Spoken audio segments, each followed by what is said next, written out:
my first attempt at a full-blown recipe on YouTube, so please be kind and be patient as I'm still trying to figure out angles and lighting and all that stuff. It's harder than it looks when you don't have a camera crew to do your bidding.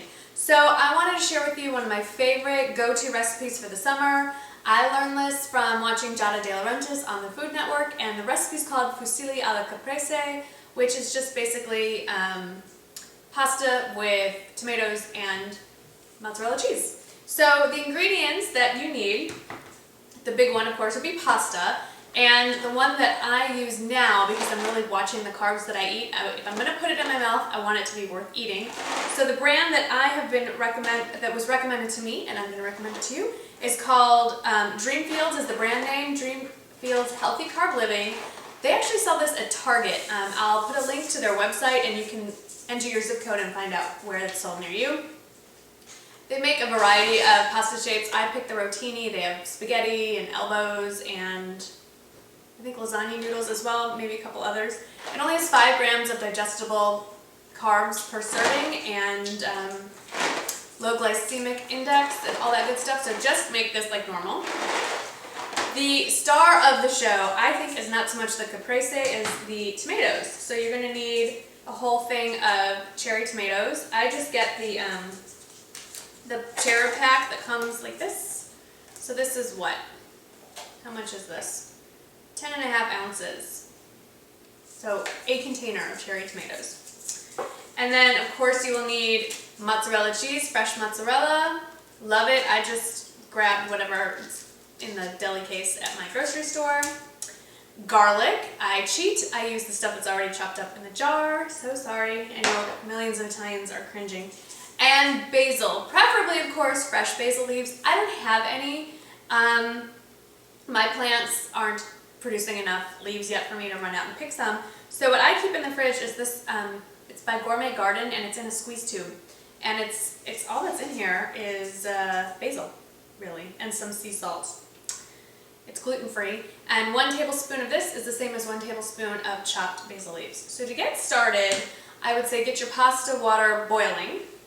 And then start chopping. I use a very small paring knife. This brand is Wusthoff, which is the set that I got when we got married, and they're fabulous. And all you do is you rinse off your cherry tomatoes, and you just, I cut mine in half, and then again in quarters. So I quarter them, and this is sort of a mindless, repetitive task, and you do not have to wait till the last minute to do this. So if I had planned a little better, it is now 6:10 and my kids are starving, but if I had planned a little better, I would have cut these up earlier in the day, put them in a Tupperware bowl, stuck them back in the fridge, and then when I was ready to cook dinner, I could have just whisked it out. This is something that you can prep in advance. You can slice up the cheese in advance, you can dice up your tomatoes in advance. That's about all you can do for prep. You don't want to make the pasta ahead of time because you do want it hot.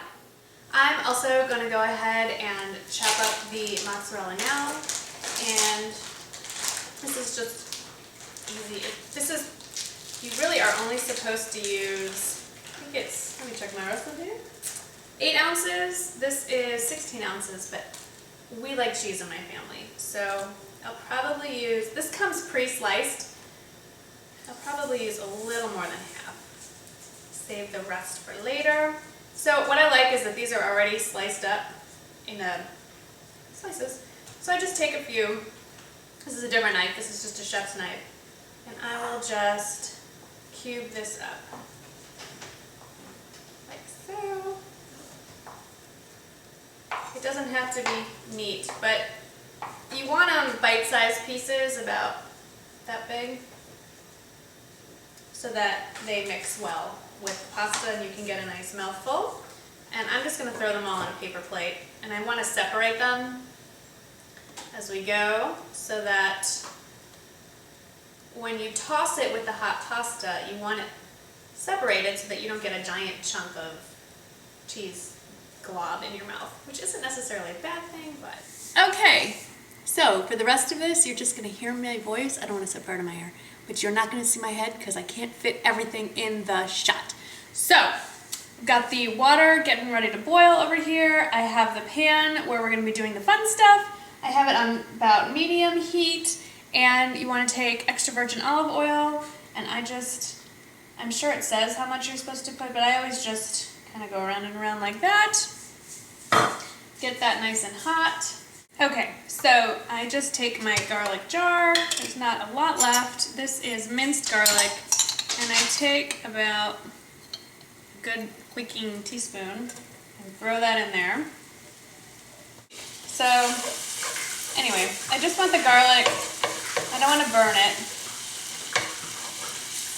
Spread it around the pan. I don't salt my pasta water. I don't feel like I need to add more salt. Okay, this is good and hot, so I'm taking my tomatoes and in they go. Now, here's the important part to get this to go right. Oops, I don't want to leave any in the bowl. You've got to season these. I'm just taking black pepper,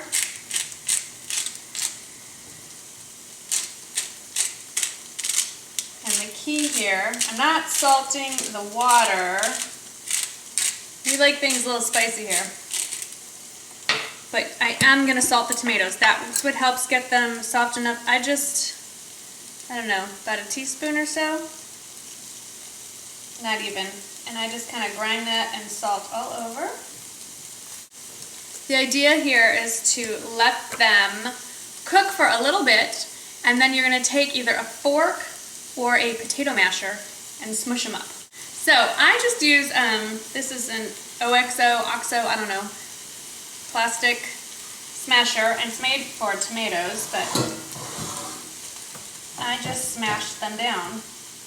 The idea here is you're making your own homemade chunky tomato sauce. And these guys cook up real quickly. So if you plan this better, as I never do, I always mean to and then I forget, cook your pasta first.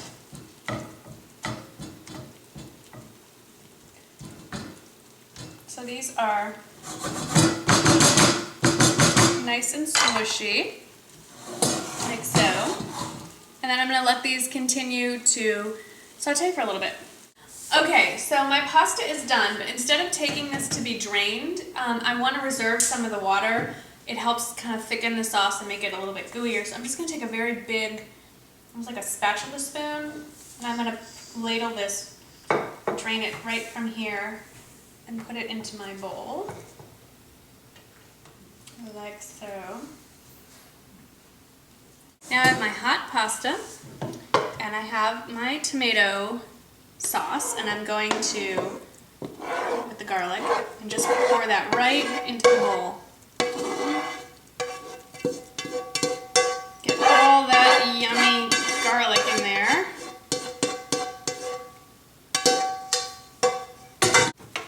Just give it a stir.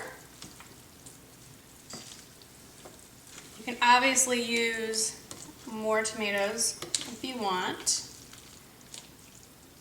I'm actually just making this for me and my boys tonight, and they'll probably pick out half the tomatoes, so I didn't add a second package. If my husband were going to eat this with me, he won't be home for dinner tonight, then I would have added probably a second package.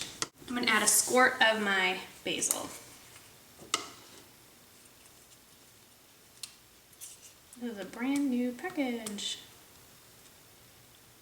So it just looks like that.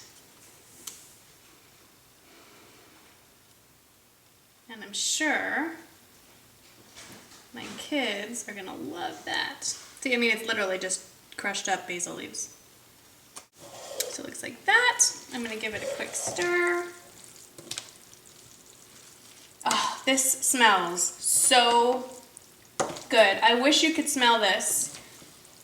The basil is heating up, and the garlic and the tomato is all wafting up. Oh, it smells divine.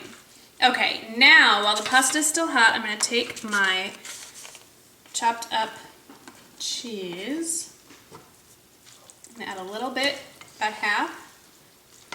Stir it up a little bit, and then add the rest. So it's kind of dry. So what you do now is you take your ladle, and I dip about half a ladle's worth and put that in there and give it a stir. And this is just trial and error and judgment. You want a creamy sauce, and you'll know it. It's almost when you hear it. I'm starting to hear that gooey noise, but I think I need a little bit more. And the thing is, the pasta and the cheese are very absorbent, so there's no water sitting at the bottom of this bowl, as long as you stir.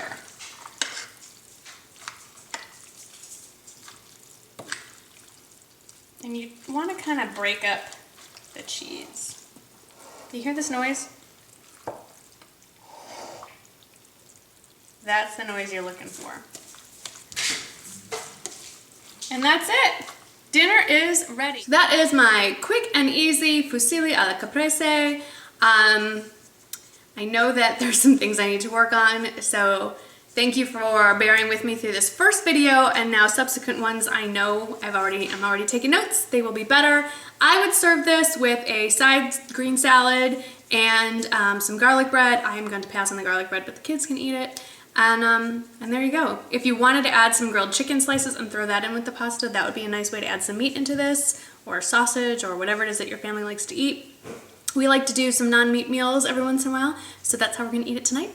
If you have any tips on recipes that you make real quick on a weeknight, please share them with me. I will link the recipe in the description box below, and as always, if you have any questions, please leave them below as well, and I will try my best to answer them. Thank you so much for bearing with me at this first attempt. I am learning with you, and I'll see you in the next video. Bye-bye.